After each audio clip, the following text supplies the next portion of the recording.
तो दोस्तों आज हम करें स्टैटिक जीके की क्लास 7। इससे पहले हमने 6 क्लासें कर ली स्टैटिक जीके की, तो वो क्लासें नहीं देखी तो दोस्तों डिस्क्रिप्शन लिंक में 6 क्लासों के लिंक दिए हुए, तो वहां से आप वे क्लासें देख सकते हैं। तो आज की क्लास की वेरी इंपॉर्टेंट क्वेश्चन है। तो दोस्तों ज्यादा देर नहीं लगाते हैं, माँ सरस्वती के आशीर्वाद से करते हैं आज की हमारी क्लास शुरू। और देखिए आज की क्लास का पहला क्वेश्चन आपको स्क्रीन पे दिखाई दे रहा। तो पहला क्वेश्चन है दोस्तों कि जलियांवाला बाग हत्याकांड का आदेश किसने दिया था। तो ये पूछ रहा है जो जलियांवाला बाग था इसमें जो हत्याकांड हुआ था उसका आदेश किसने दिया था। तो देखिए हमारे ऑप्शन है कर्नल रेजिनॉल्ड डायर या माइकल ओ डायर या एच ओस्कुडथ या विंस्टन चर्चिल। तो देखिए हमें पता है कि डायर ने दिया था, पर उसका पूरा नाम क्या है। तो देखिए दोस्तों इसका पूरा नाम क्या है, ऑप्शन ए यानी कर्नल रेजिनॉल्ड डायर।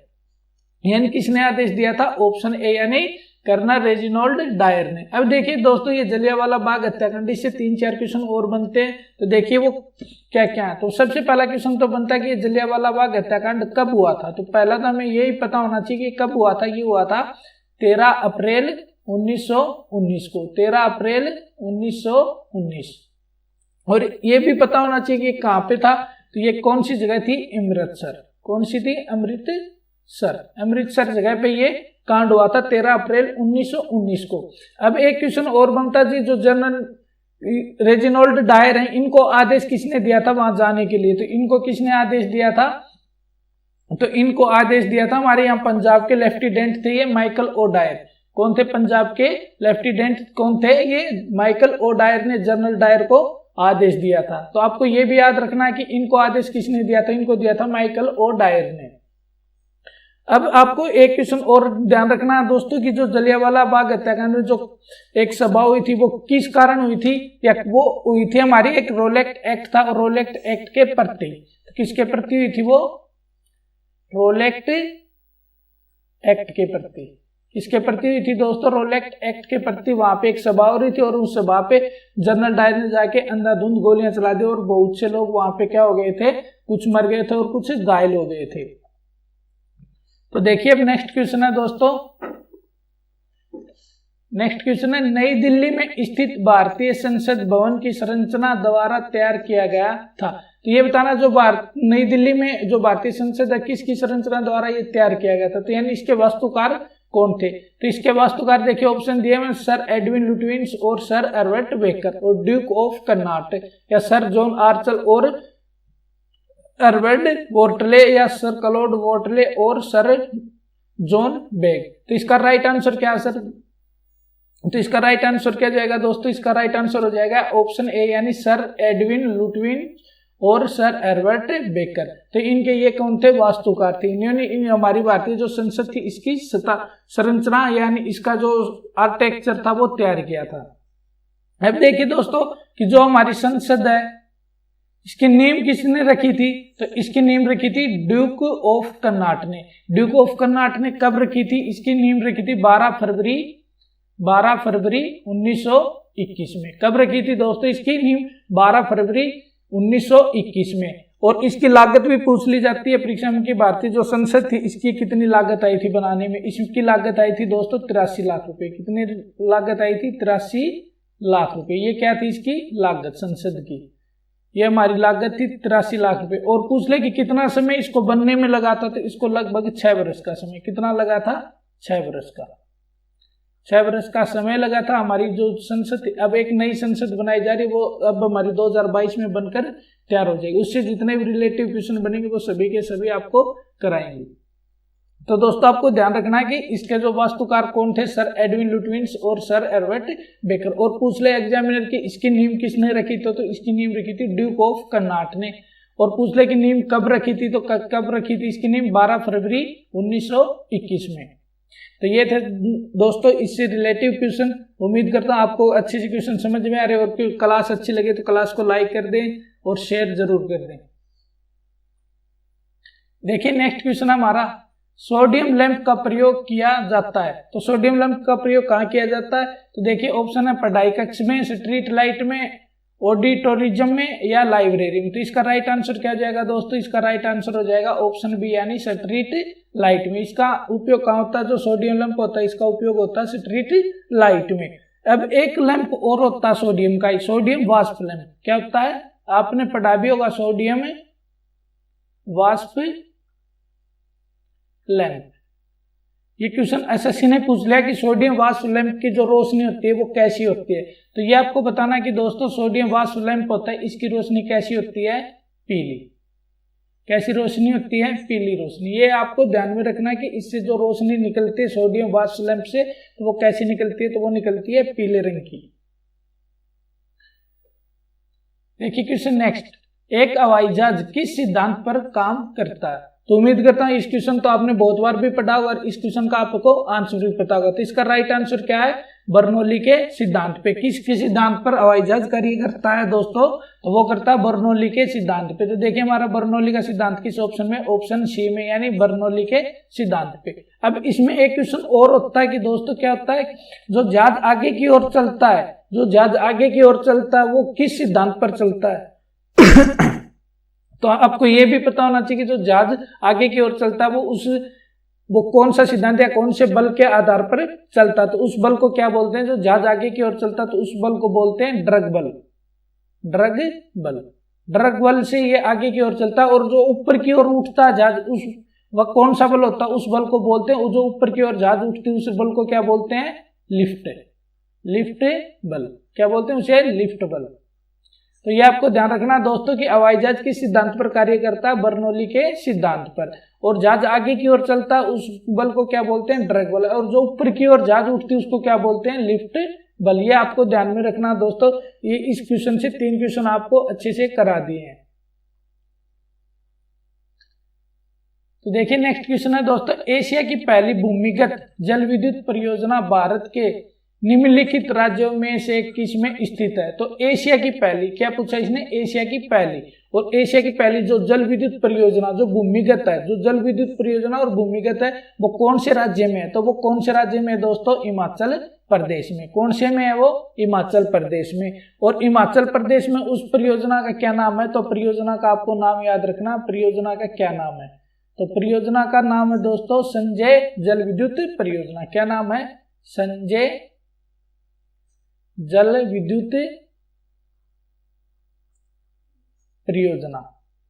क्या नाम उसका, संजय जल विद्युत परियोजना।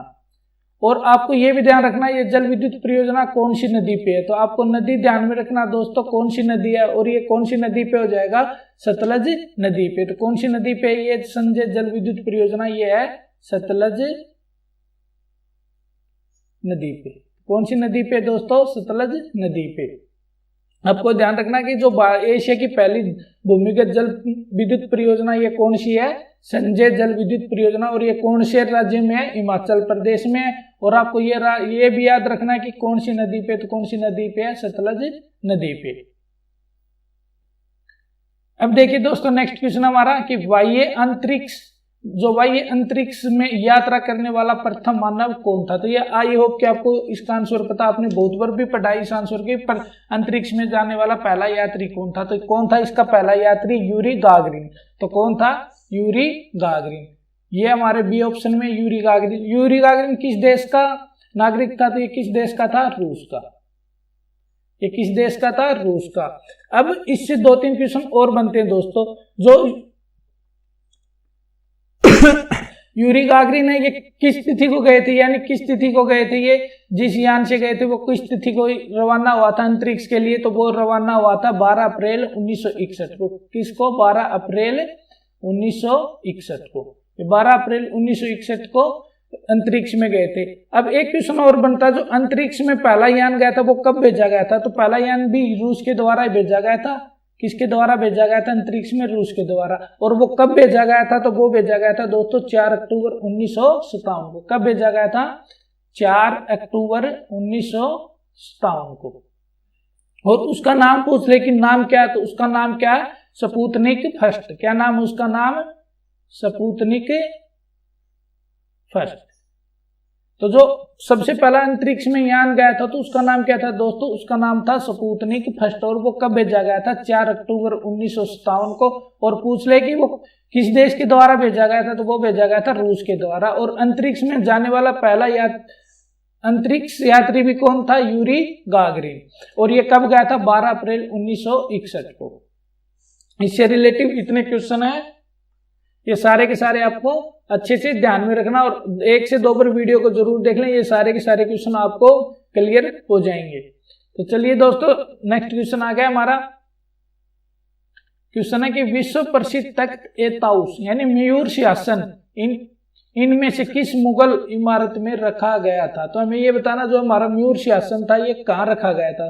तो ये रखा गया था जो दिल्ली में लाल किला है, लाल किले के अंदर। तो किस में रखा गया था? ये दिल्ली के लाल किले में। तो देखिए कहाँ पे है, तो दिल्ली के लाल किले का दीवान ए आम में रखा गया था। कहाँ रखा गया था? ऑप्शन है डी, दिल्ली के लाल किले का दीवान ए आम। तो इससे रिलेटिव देखिए क्वेश्चन और भी बनते हैं। जो मयूर सिंहासन है, अभी ये देखिए दोस्तों, जो मयूर सिंहासन है किसने बनाया था? जो मयूर सिंहासन था ये किसने बनाया था? आपको याद रखना, ये मयूर सिंहासन ये किसने बनाया था? तो दोस्तों ये बनाया था बेबादला ने। किसने बनाया था? बेबादला ने। बेबादला ने बनाया था। और मयूर सिंहासन को लूटा किसने था? तो दोस्तों मयूर सिंहासन को किसने लूटा था? तो मयूर सिंहासन को लूटा था नादिर शाह ने। किसने लूटा था? नादिर शाह ने। किसने लूटा था? नादिर शाह ने। और ये मयूर सिंहासन बनवाया किसने था? तो ये बनवाया था शाहजहां ने। किसने बनवाया था? शाहजहां ने। आपको ध्यान रखना। और मयूर सिंहासन में क्या लगा हुआ था? कोहिनूर हीरा। तो क्या लगा हुआ था? कोहिनूर हीरा। तो आपको ये इतने की इतनी सारी बातें आपको दोस्तों हर क्वेश्चन से जितने भी इंपॉर्टेंट क्वेश्चन बनते हैं वो सारे के सारे आपको ध्यान रखना। और जब भी आप किसी बुक से भी तैयारी करते हो या कभी भी अच्छे क्वेश्चन पढ़ते हो तो उनसे रिलेटिव जितने क्वेश्चन बनते हैं वो सारे के सारे आपके दिमाग में आने चाहिए। तो चलिए अब नेक्स्ट क्वेश्चन लगाते हैं हमारे। तो नेक्स्ट क्वेश्चन देखिए दोस्तों क्या है।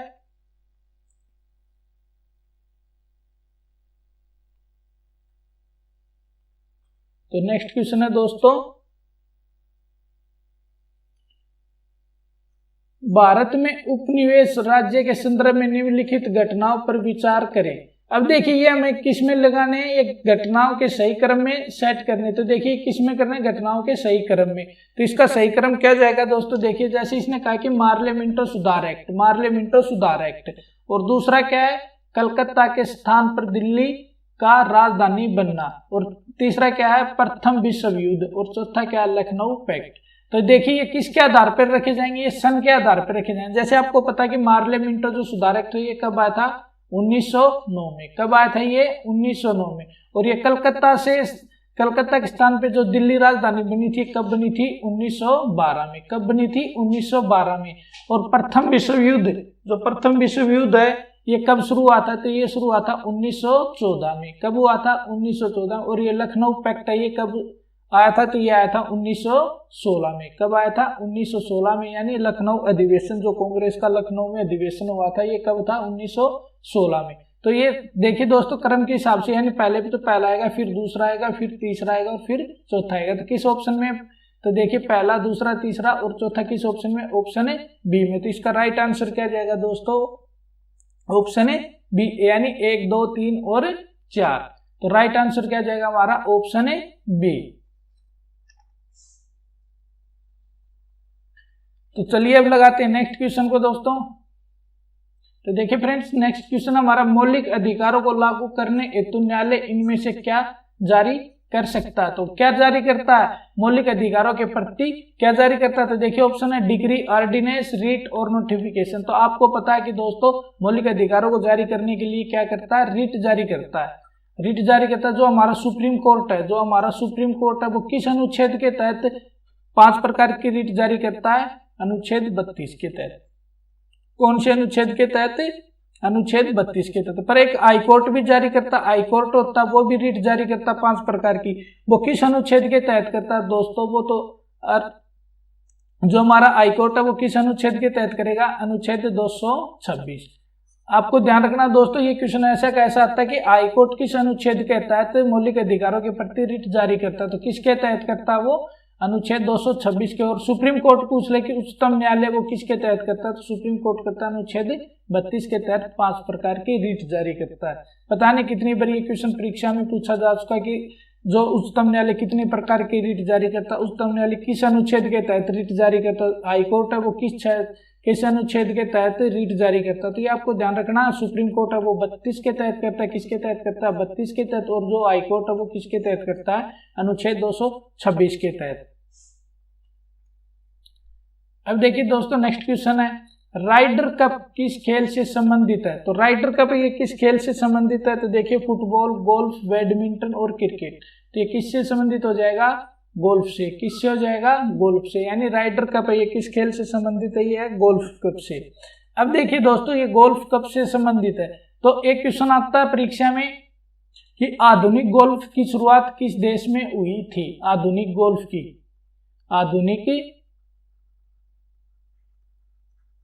की शुरुआत किस देश में हुई थी? तो आधुनिक गोल्फ की शुरुआत कहाँ हुई थी? दोस्तों इसकी शुरुआत हुई थी स्कॉटलैंड में। तो कहाँ हुई है? स्कॉटलैंड। ध्यान रखना दोस्तों, ये क्वेश्चन पूछा जा सकता है कि कहाँ हुई थी। तो एक क्वेश्चन दोस्तों आपके लिए, आपको इसका क्वेश्चन का राइट आंसर देना है। तो राधा मोहन कप किस खेल से संबंधित है? राधा मोहन कप। तो दोस्तों इसका राइट आंसर बताना, राधा मोहन कप किस खेल से संबंधित है? किस खेल से संबंधित है?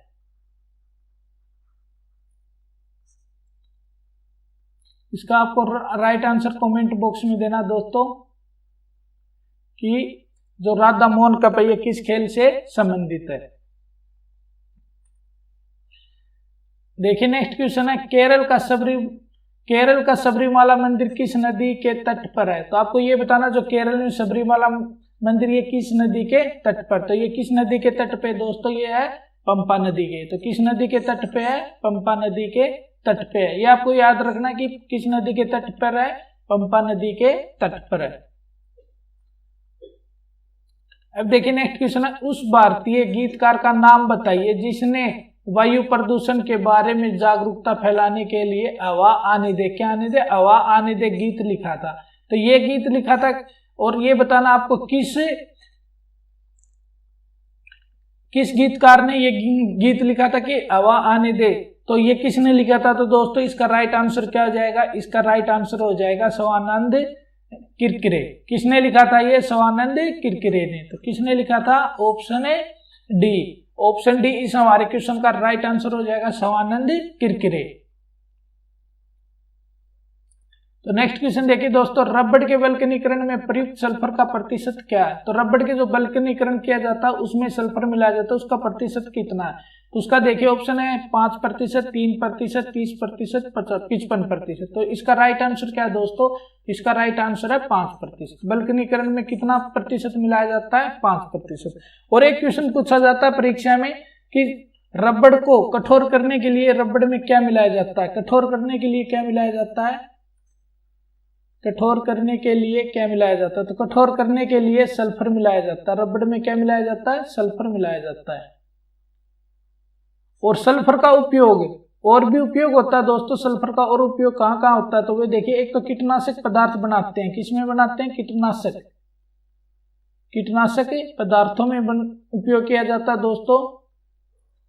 और दिया सलाई में भी प्रयोग किया जाता है। किसमें? दिया सलाई में किसका प्रयोग किया जाता है? सल्फर का। दिया सलाई में भी किसका प्रयोग किया जाता है? सल्फर का। और बारूद बनाने में भी किसका उपयोग किया जाता है दोस्तों? बारूद बनाने में किया जाता है सल्फर का। बारूद बनाने में भी किसका उपयोग होता है? सल्फर का। और सल्फर के परमाणु संख्या पूछ लें, कितनी है सल्फर की परमाणु संख्या? दोस्तों सल्फर की परमाणु संख्या पूछ ले कितनी है? तो सल्फर की परमाणु संख्या कितनी है? सल्फर की परमाणु संख्या है 16। कितनी है? आपको याद रखना कितनी है सल्फर की परमाणु संख्या? 16। अब देखिए नेक्स्ट क्वेश्चन आ गया अपना क्वेश्चन स्क्रीन पे। तो देखिए क्या कह रहा है कि नेक्स्ट क्वेश्चन में नील की खेती करने वालों के विरुद्ध विद्रोह को प्रदर्शित करने वाले नाटक नील दर्पण के लेखक कौन थे? तो हमें ये जो नील की खेती के प्रति विरुद्ध विद्रोह प्रदर्शित करने वालों के प्रति एक नाटक है नील दर्पण। तो नील दर्पण के ये लेखक पूछ रहा है कि नील दर्पण के लेखक कौन है? तो नील दर्पण के लेखक कौन हो जाएंगे दोस्तों? तो नील दर्पण के लेखक कौन है? दीनबंधु मित्र। तो कौन है? दीनबंधु मित्र। ऑप्शन है ए, यानी दीनबंधु मित्र क्या है इसके राइट आंसर। नील दर्पण के लेखक कौन है? दीनबंधु। और एक नील दर्पण पुस्तक लिखी गई थी, नील दर्पण पुस्तक। क्वेश्चन आता है कि नील दर्पण पुस्तक कब लिखी गई थी, तो कब लिखी गई थी नील दर्पण पुस्तक, तो ये दोस्तों नील दर्पण पुस्तक लिखी गई थी 1859 में। कब लिखी गई थी? 1859 में। तो चलिए नेक्स्ट क्वेश्चन लगाते हैं दोस्तों स्क्रीन पे। अब देखिए नेक्स्ट क्वेश्चन है कि अफीम युद्ध किन के बीच लड़े गए थे। तो जो अफीम का युद्ध था ये किन के बीच लड़ा गया था, तो ये अफीम का युद्ध लड़ा गया था दोस्तों ब्रिटेन और चीन के बीच। किसके बीच लड़ा गया था? ब्रिटेन और चीन के बीच। इसमें विजय किसकी हुई थी अफीम युद्ध में? इसमें विजय हुई थी ब्रिटेन की। किसकी विजय हुई थी? ब्रिटेन की। और पूछ ले कि अफीम युद्ध लड़ा कब गया था, तो ये लड़ा गया था दोस्तों 1839 में। कब लड़ा गया था? 1839 में। तो ये लड़ा गया था जो अफीम युद्ध था 1839 में। एक क्वेश्चन और भी बनता है, अफीम द्वितीय अफीम युद्ध, द्वितीय अफीम युद्ध, द्वितीय अफीम युद्ध कब लड़ा गया था? तो द्वितीय अफीम युद्ध कब लड़ा गया था? ये लड़ा गया था 1856 में। तो दोनों के दोनों दोस्तों आपको याद रखना है अफीम युद्ध फर्स्ट और सेकंड। फर्स्ट कब लड़ा गया था? 1839 में। दूसरा कब लड़ा गया था? 1856 में। पूछ ले कि प्रथम अफीम युद्ध में कौन विजय हुआ था, तो विजय हुआ था ब्रिटेन। कौन सा देश विजय हुआ था? ब्रिटेन। तो देखिए नेक्स्ट क्वेश्चन है, 5वीं बौद्ध परिषद का आयोजन किसने किया था? तो ये 5वीं बौद्ध परिषद का जो आयोजन है वो किसने किया था? तो किसने किया था दोस्तों? 5वीं बौद्ध जो परिषद हुई थी इसका आयोजन किया था हमारे अरस ने। किसने किया था? अरस ने। और पूछ ले कि इसकी अध्यक्षता किसने की थी, तो अध्यक्षता में कौन आ जाएंगे? अध्यक्षता किसने की थी दोस्तों? अवेन सांग ने। किसने की थी? अवेन सांग ने। अब तो देखिए दोस्तों ये 5वीं है। तो पहली बौद्ध संगति कब हुई थी? क्वेश्चन आते हैं बौद्ध संगति से रिलेटिव, जरूर आता परीक्षा में। तो पहली बौद्ध संगति कब हुई थी? तो दोस्तों पहली बौद्ध संगति हुई थी 483 ईसा पूर्व। कब हुई थी? 483 ईसा पूर्व में। और जगह पूछ ले कहाँ हुई थी, तो जगह क्या थी? राजगृह। क्या थी जगह? राजगृह। और पूछ ले कि इसकी अध्यक्षता किसने की थी, तो अध्यक्षता की थी माँ कश्यप ने। किसने की थी दोस्तों? माँ कश्यप ने। माँ कश्यप ने। और पूछ ले कि उस समय शासक कौन था, तो उस समय शासक कौन था? अजातशत्रु। कौन था दोस्तों? अजातशत्रु। कौन थे उस समय? अजातशत्रु। और दूसरी पूछ ले कि दोस्तों दूसरी कब हुई थी, तो दूसरी हुई थी दोस्तों पहली 483 में हुई थी, दूसरी कब हुई थी? 100 वर्ष बाद यानी 383 ईसा पूर्व में। और स्थान पूछ ले क्या था, तो स्थान क्या था? वैशाली। दूसरी किस जगह पे हुई थी? वैशाली। और पूछ ले कि इसकी अध्यक्षता किसने की थी, तो दूसरे की अध्यक्षता की थी साबक मीर ने। किसने की थी? साबक मीर ने। और पूछ ले उस समय शासक कौन था, तो उस समय शासक कौन था? कालाशोक। कालाशोक। कौन था उस समय? कालाशोक। और तीसरी पूछ ली कि तीसरी की जो कब हुई थी, तीसरी जो बौद्ध परिषद हुई थी, तो तीसरी हुई थी हमारी 250 बीसी में। कब हुई थी? 250 बीसी में। और जगह पूछ ले जगह क्या थी, तो जगह क्या थी? पाटलिपुत्र। पाटलिपुत्र क्या थी जगह? पाटलिपुत्र। और इसकी अध्यक्षता पूछ ले किसने की थी, तो इसकी की थी मोंगलीपुत्र तीसने। किसने की थी? मोंगलीपुत्र तीसने। मोंगलीपुत्र तीसने। और पूछ ले कि उस जगह उस समय शासक कौन था, तो तीसरी के समय कौन थे? अशोक। कौन थे? अशोक। और चौथी पूछ ले कि चौथी कब हुई थी, तो चौथी कब हुई थी? 98 एडी में। कब हुई थी? 98 एडी में। और पूछ ले कि जगह कौन सी थी, तो जगह कौन सी थी? कश्मीर में। कोई था कंडनवन। क्या था? कंडनवन। तो कहाँ हुई थी? कश्मीर में। और पूछ ले कि उसकी अध्यक्षता किसने की थी, तो चौथी की अध्यक्षता किसने की थी? वसुमित्र ने। किसने की थी दोस्तों? वसुमित्र ने। और उस समय पूछ ले कि शासक कौन थे, तो उस समय का शासक कौन थे? कनिष्क। तो ये थी दोस्तों पहली, दूसरी, तीसरी, चौथी और 5वीं। तो 5वीं को तो आपको बता दिया कि किसके समय में आयोजन हुई थी? अर्श के। और अध्यक्षता किसने की थी? अवेन सांग ने। पहली कब हुई थी? 483 ईसा पूर्व में। दूसरी 383 ईसा पूर्व में। और तीसरी कब हुई थी? 250 ईसा पूर्व में। और चौथी कब हुई थी? 98 ईसा में। और ये भी बता दी कहाँ कहाँ हुई थी। और देखिए दोस्तों इनको याद करने के इनके समय शासक कौन थे, तो देखिए पहली, दूसरी, तीसरी और चौथी देखिए के। इनसे यह कैसे आ जाएगा? ए से अजातशत्रु, के से कालाशोक, ए से अशोक और के से कनिष्क। तो ये है इनकी ट्रिक है आपको याद करने की। पहली, दूसरी, तीसरी और चौथी के समय शासक कौन थे? एक के यानी अजातशत्रु, कालाशोक, अशोक और कनिष्क। उम्मीद करता हूँ दोस्तों अच्छे से आपको ये क्वेश्चन समझ में आ गया, और अगर बहुत परिषद से कोई भी क्वेश्चन पूछता परीक्षा में तो आप आसानी से उसका आंसर दे दोगे। तो चलिए अब नेक्स्ट क्वेश्चन को करते हैं दोस्तों। देखिए तो नेक्स्ट क्वेश्चन है, कैलाश मानसरोवर की यात्रा पर जाने वाले तीर्थयात्रियों को तिब्बत में प्रवेश करने के लिए किस दर्रे को पार करना पड़ता? तो ये बताना है कि जो कैलाश मानसरोवर की यात्रा करते हैं तीर्थकारी, उनको तिब्बत में प्रवेश करने के लिए किस दर्रे को पार करना पड़ता? तो इसका राइट आंसर क्या जाएगा दोस्तों? इसका क्या हो जाएगा? नाथुला। क्या हो जाएगा? नाथुला। नाथुला दर्रा हो जाएगा। तिब्बत को प्रवेश करने के लिए इसको करना पड़ता है। और ये नाथुला दर्रा कहाँ है? तो ये दोस्तों सिक्किम में। कहाँ है ये? सिक्किम में।